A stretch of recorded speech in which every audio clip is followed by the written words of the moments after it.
You think we're gonna beat all these games? The boys are back. In town. Okay, we're almost ready to fight Brock, but before we do, we're gonna do this rival fight. Whoa. I took a while to load. That was weird. Dwarble Nerf! Forget it. You don't have any so yeah, I badges. guess the card won't let you through. I've always been confused by this rival fight because if you come back here way later in the game, you fight him again, I think. Yeah. And usually that's when I do this fight, and he has higher level Pokemon. And whenever I played this game like casually, even like upon repeating it, I would never do this fight at the beginning. But I guess it's supposed to imply that he tried to go to the Pokemon League and couldn't get in because you just started. But if you don't do this fight now, you do it later, which is really weird. That's interesting. Because and then you like find him at the end of the Elite Four again. So it's kind of like really close together. So yeah, after this fight, we should be at level 12 with both Pokemon, and we'll be ready to take on Brock. Because Butterfree will know Confusion, and that'll be kind of our backup move in case Chuck can't Ember his way all the way through. Yep. All right, here comes Squirtle. Change it out to the Stoof. The Stoof. The Stoof! He's got the stuff, man. He does. Level 8. Dude, you're going to get hosed by Stu. He's got Bubble, though. Our special's pretty high, so we should be fine. Yeah. One thing that we forgot to talk about was the first encounter rule. And if you checked out our rules video, it doesn't really touch on that either. So I wanted to take a moment for anyone who didn't read the text version of the rules, or any of our Nuzlocke posts, to see what's going on with that. So normally when you do a Nuzlocke, Vaughn, you have to catch the first Pokemon that you see. Area, right? Yep. And that's the only one that you get. Stu, learn Contusion. Contusion. So the reason why we have subbed out that rule that's usually a staple of Nuzlocke is because our pool of Pokemon is so small. Like, there's so many areas that we would get to where none of the Pokemon we can catch there are legal. Or, like, 2 of the 3 would be Pokemon that we probably already have. I always wondered why this area was here. There's no secret item or anything. Just a waste of space. So that's why we don't have the first encounter rule. Yep. Which is one of the nice luxuries of this playthrough is you can... It's all about being tactical and debating and weighing the pros and cons of the different Pokemon that are available to you. Yep. So to facilitate that, you can spend your time searching for the one that you think will be the best choice, and then you kind of get to find out later on if you feel like you made the right choice or not. And maybe you get upset and you have to go back and get the other Pokemon that you didn't elect for, but that's not going to be possible in our playthrough. We're going to be locked in. We're locked in. Yeah, dude. It's a boys lock. Yeah, buckle up. You're all along for the ride.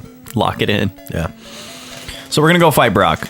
We are. Vaughn, I gotta tell you what happened to me today. Yeah, at the hotel. I missed it. So today was the last day of Gamers Rhapsody, and what a weekend it has been. Yeah. It's been crazy. So much stuff has happened. We still haven't fully recovered yet. Yeah.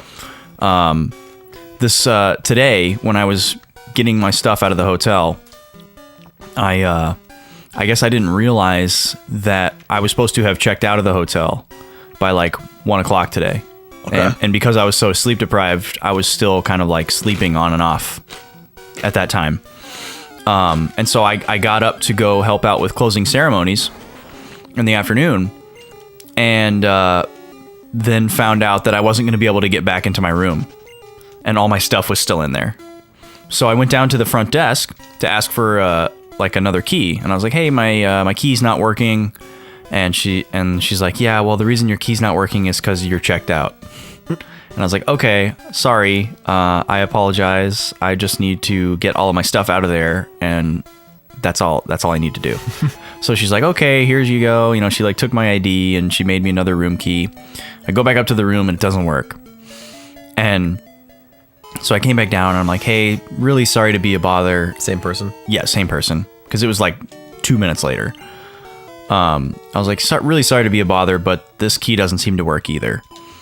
And she's like, oh, that's okay. Here, why don't you take this one? Just make sure you bring it back to the desk when you're done.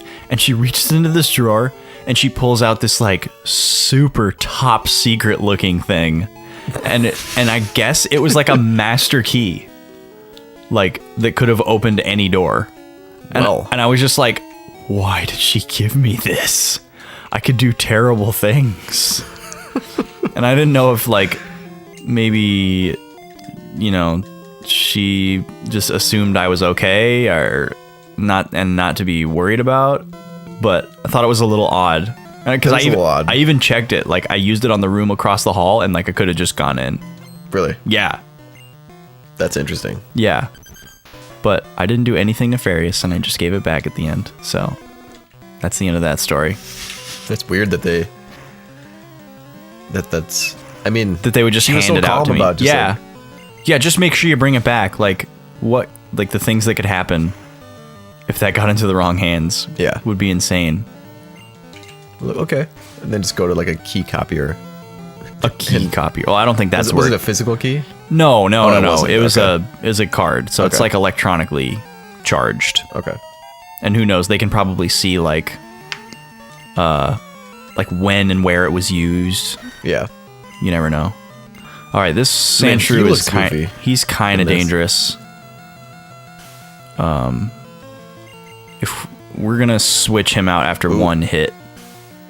He's going to sand attack us a whole bunch probably and troll us. Okay, good. We got another Ember off.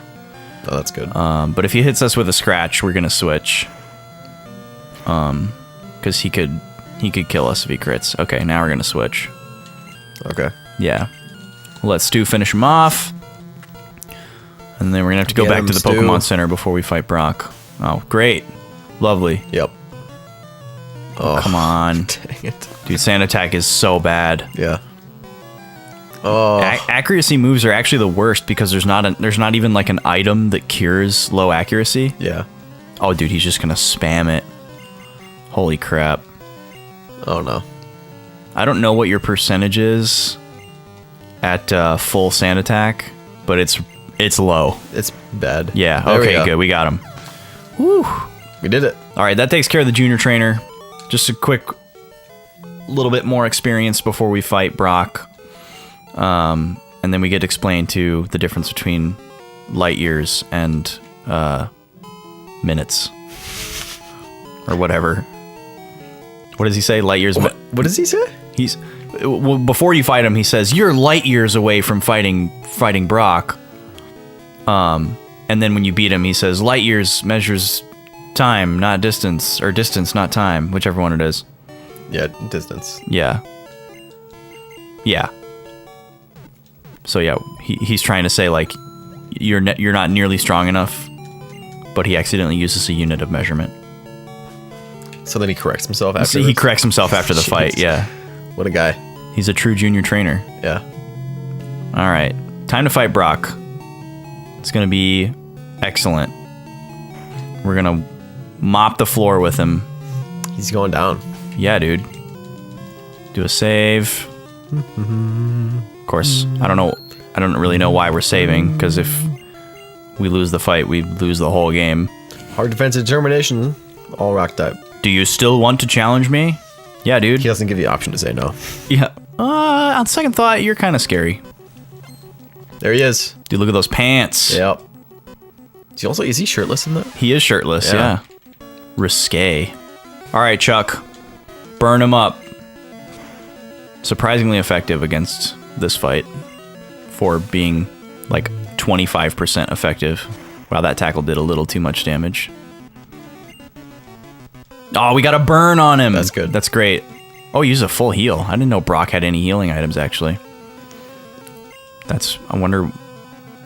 I don't know what the percentage chance on burn for Ember is, but burn is really nice because it lowers their speed and their strength. Oh, interesting. Yeah.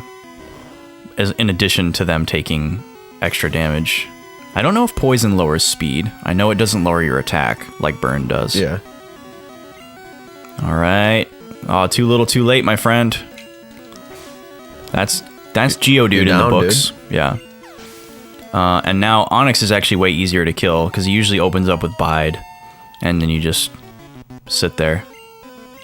So let's see. We're faster than him. But let's switch to Stu. Okay. And see what Onyx does here.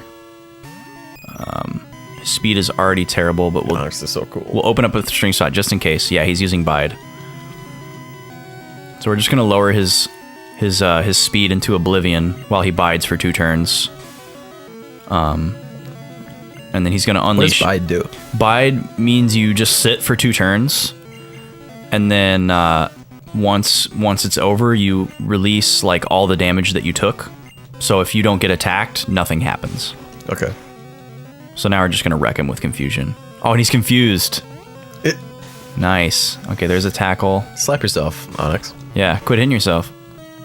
Stop hitting yourself. Quit hitting yourself. Stop hitting yourself. Oh, so far he's got a strong mind. But he's doing pretty crappy damage to us. Yeah, mind over matter. Oh, confuse no more. Too little too late, my friend. And that's Brock. There he goes. Badge 1. Badge uno. Put it on the board. Yeah, put it up there. Bing! We did it. You guys didn't see that unless you're watching on The Boulder badge. on RedTube, but we just did a fist bump. Yeah, a little fist bump. That's an official Pokemon League badge. The Technique Flash can now be used at any time. Oh boy, I can't wait till we get to Flash. Yep. Oh, and then he gives us this really crappy TM that will probably just sell. Which is Bide. Oh, it's Bide. Yeah. It's not. I know you could sell them. It's not useful at all. Oh yeah, it's worth like 1,000. So it's worth selling. Yeah, you send out all the damage you take double. So like if you have a really tanky Pokemon, it can be useful, but it's Okay. really only useful against AI because a player character is just gonna know how it works. Yeah. And they're just not gonna attack you, and they're just gonna use a bunch of like stat modifiers and screw you. All right, well tomorrow on the boys, this run's about to get real scary because Why's that? we're gonna head into Trainer Land Oh. before Mount Moon, and there's some really scary fights in there. Okay. So we're probably gonna have to grab our Pidgey. But if we grab Pidgey, we have to sub out Butterfree. So Whoa. maybe we won't. Maybe we'll wait The until after Mount Moon BOYSLOCKE or something. strikes. The BOYSLOCKE strikes. That's right. Tomorrow tomorrow we'll see what we can do. we'll see how we can survive. How we fare.